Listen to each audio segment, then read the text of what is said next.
Hey friends, welcome back. Wanted to talk to you guys today about my experience getting my eyebrows microbladed versus getting them powdered. So I've had both done at this point, and I really wanted to talk to you guys the difference between the two, my experience with both, and hopefully that makes you guys come to a decision, a more educated decision, whenever you guys decide if it's your time or you're contemplating it, whether or not you have alopecia or not. I just want you to be aware of my experience and hopefully that helps you make a better educated decision. So for reference, during this entire video, I have nothing on my brows. So these are a combination of what little eyebrow hairs I have left and then my recent powdering that I had gotten done. But like I said, I'll describe everything, what that is, what my experience was like throughout this video. Just in case anybody doesn't know what I'm talking about, microblading is the process of getting your eyebrows basically tattooed on. The tattoo needle, it's not really a needle, it kind of looks more like a scalpel, and it has micro needles in it, and they create micro cuts on your skin. So, and then they mimic hair strokes. So as they're doing it, it looks just like a hair stroke, and it does, and it did. And then they push the pigment into it with that micro needle, so they have it kind of on there, cut, pigment in, done. Typically the process online, it says it takes about an hour or so if you would look up the information on it. Mine took about 2.5 just because we did a couple of strokes on one side, put some numbing cream on, went to the other side and kind of went back and forth for a while. Very thorough, and that was the whole process from beginning to end, from me getting to the doctor's office to complete finishing and walking out the door. So that wasn't just sitting in a chair.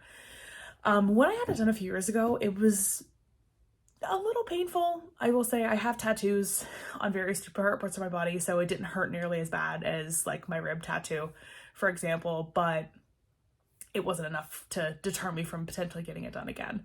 So when I went in to see her, we'd kind of talked about the process and she gave me the lowdown and she started to kind of draw a shape on my eyebrows just so I could see what they would look like before she did any sort of tattooing or anything.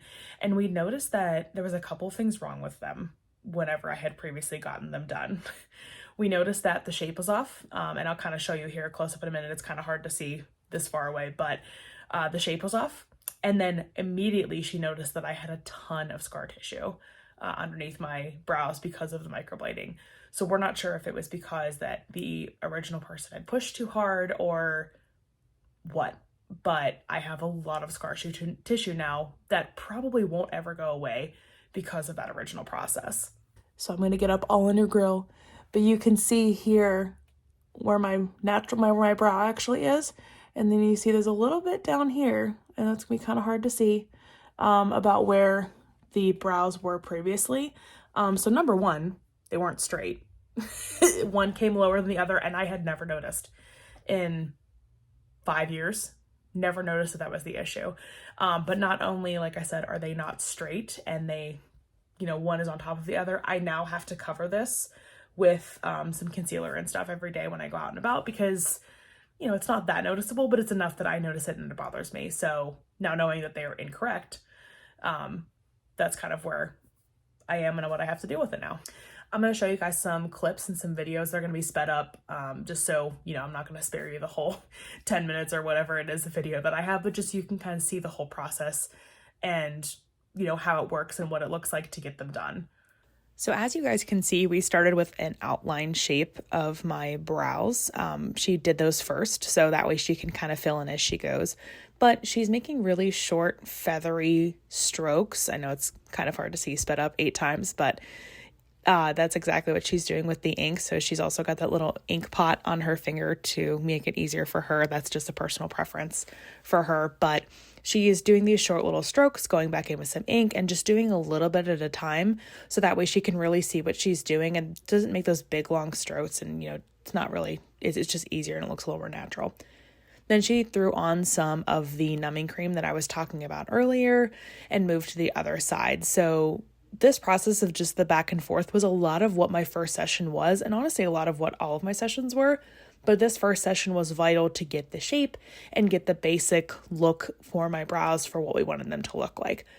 I will let you guys know too that this process is kind of messy, so I definitely would recommend going with a clean face, so no makeup, no nothing, because it's probably just all going to come off. But about 45 minutes later or so, here is where we are. So that back and forth has been really helpful. Definitely filled in a lot more and definitely looks a little more natural. So like I said before earlier in the video, this is my first session. So my brows do look a lot darker now at this point because I've gone a couple of times. But with this being my first session, they're going to look a little lighter. But this was really vital to us getting the shape and the color and really, kind of what we wanted to do. But this is also when we discovered that my scar tissue was a pain in the butt. So I guess it was beneficial in the end. At this point, I have seen my esthetician 3 or 4 times, I truly can't remember, with the whole process. Initially, we created the shape, and then we created the shape a little bit more to touch it up, and then now we're really starting to pack the color in. So as you can see, like I said, there is nothing on my brows, and this is what they look like currently. I do fill them in a little bit occasionally because we're still working on packing the color in, so I'll actually go see her again in a few months, because essentially, I want to be done. I don't want to have to fill them in. I don't want them to have to be cared for and paid attention to come the time for my wedding. So I think this is the best time really to get this all done. Now, having gone through both processes, I kind of want to talk to you guys a little bit about what I liked about one versus the other. Personally, I liked that the microblading lasted as long as it did because, I didn't have to touch it up. I didn't have to do anything for several years, and it looked a little more hair-like. Whereas the powder doesn't last as long because it's not packed in as much, and it's powder. It's meant to fill in rather than create like hair-like strokes. So it doesn't look like hair like microblading does. It's just packed in so that it's a little tinted so that your whole brows are colored in basically. However, pain level wise, the powder brow hurt barely at all. Truthfully, I barely felt any pain. I felt a little agitated on my brows after like being there for an hour and a half, much like getting a tattoo. Usually the last 5 to 10 minutes are the worst because your skin's agitated and you're like, okay, get me out of here. But that was the worst of it. But with the microblading, it hurt pretty much the entire time, even with the numbing. It kind of bothered me. It wasn't really comfortable, especially because it's on your skin. It's sensitive. It's a sensitive area. And it was fine, but it was definitely hurt more. And the biggest issue that I had with the microblading was that I now have scar tissue on my face that more than likely I cannot get rid of. So when we were powdering and when we were going through this tattooing process recently, there were some spots that she couldn't tattoo over because of the scar tissue that's underneath there. So I could feel it and she could feel it as she's tattooing. And if it suddenly the needle suddenly jumped, to a different spot, I knew there was a piece of scar tissue there. So it's really frustrating now knowing that I have to deal with that probably for the rest of my life because I don't know how you get rid of it. If there's a way, let me know. But I don't know what to do now because of that. So kind of is what it is. But overall, I definitely am really glad that I decided to go with the powder brow this time around versus the microblading, just because overall I think it's a better idea.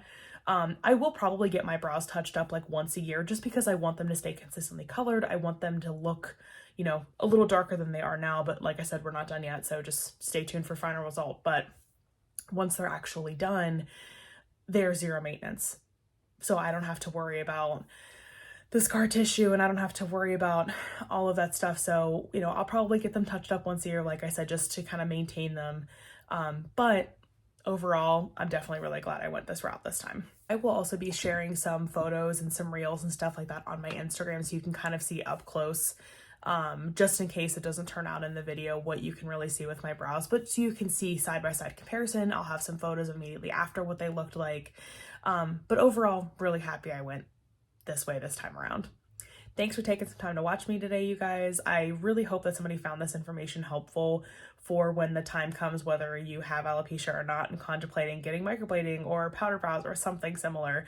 I'm also more than happy to answer any questions that you guys have regarding both of the processes, but I don't want to bore everybody with all of the intimate details. So if you want to get a hold of me about this, anything else, you can find me on Instagram at That One Bald Chick. I have a Facebook page now, so you can find me at That One Bald Chick. And then you can also shoot me an email at thatonebaldchick412@gmail.com, and I will be more than happy to help you guys. Until next time.